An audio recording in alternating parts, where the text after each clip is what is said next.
Army chief سے ملاقات ہوئی تھی، آپ بھی انہیں بزنس لیڈرز میں شامل ہیں، کچھ ایشوز اس میٹنگ میں بھی اٹھائے گئے تھے، جیسے یہ کراچی کے اندر زمینوں کی رجسٹریشن کے معاملات ہیں، لینڈ ٹائٹلز کا کلیئر ہونا ہے، لا اینڈ آرڈر کی سچویشن کے تھے، بزنس فرینڈلی انوائرمنٹ کا یہ پالیسی ریٹ بھی نیچے آ رہا ہے۔ اس میں سے کون سے ایسے ایشوز ہیں جو اس میٹنگ کے بعد، آرمی چیف والی میٹنگ کے بعد، جن پہ پیش رفت ہو چکی ہے، اور کون سے ایسے ہیں جس پہ آپ آئندہ آنے والے دنوں میں سوچتے ہیں کہ مزید پیش رفت ہو سکتی ہے؟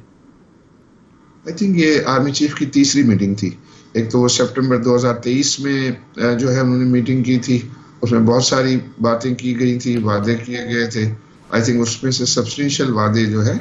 وہ وفا ہوئے، اور ہم نے اس میں کافی امپرومنٹ دیکھی، اور ہم نے دیکھا کہ مارکیٹس جو ہے وہ بہتر ہوئی۔ پھر اسی سال سپٹمبر میں وہ آئے تھے، اور سپٹمبر میں بھی انہوں نے باتیں کی، اور اب اس کے بعد جو ہے وہ نومبر میں بھی انہوں نے میٹنگ کی۔ اس میں جو ہے لوگوں نے مختلف ایشوز جو ہے وہ ریز کیے تھے، تو اس میں آئی تھنک سب میں جو ہے وہ اس میں بہتری ہے، کچھ امپرومنٹ ہے، زیادہ ایفرٹ اور محنت کرنے کی ضرورت ہے تاکہ ہمارا جو ہے ملک کے اندر جو ہے وہ بزنس انوائرمنٹ جو ہے وہ بہتر ہو۔ کون سے وعدے ہیں جو وفا ہو چکے ہیں؟ آپ نے کہا کہ کچھ وعدے وفا ہو چکے ہیں، باقیوں پہ پروگریس ہے، کون سے وعدے وفا ہو چکے ہیں؟ ایک تو یہ ہے کہ جو افغان ٹرانزٹ ٹریڈ میں جو ابیوز تھا اس کو کنٹرول کیا گیا، جو کرنسی میں اوپن مارکیٹ میں جو اسپیکولیشن تھا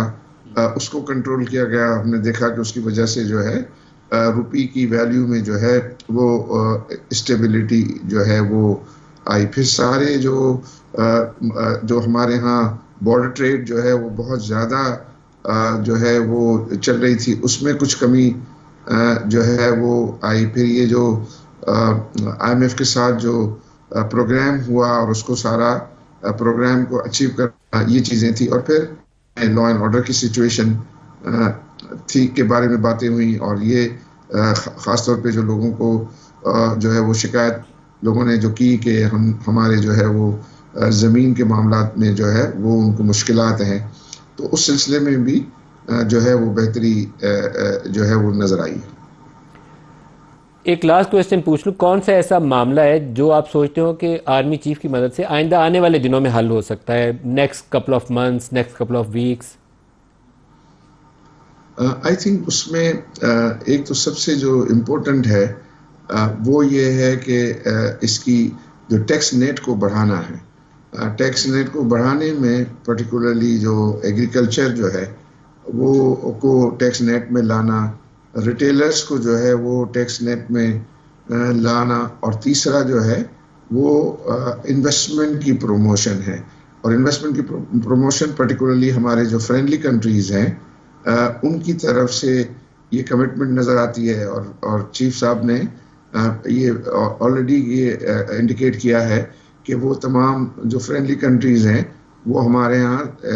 جو ہے وہ انویسٹمنٹ کرنے کے لیے تیار ہیں، اور اب ہمارا فرض ہے کہ ہم ان کو اچھے جو ہے وہ بینکیبل وائبل پروجیکٹس جو ہے وہ پریزنٹ کریں تاکہ اس کے اندر جو ہے وہ انویسٹمنٹ آئے، جس میں آئی تھنک خاص طور پہ مائننگ میں جو ہے وہ بہت اسکوپ ہے، آئی ٹی میں ہے، ایگریکلچر میں ہے، یہ سارے جو سیکٹرز ہیں اس میں آئی بلیو کہ انہوں نے ایس آئی ایف سی میں رکھا ہے۔ دوسرا میں سمجھتا ہوں کہ یہ کنسٹرکشن کی پروموشن بھی بہت امپورٹنٹ ہے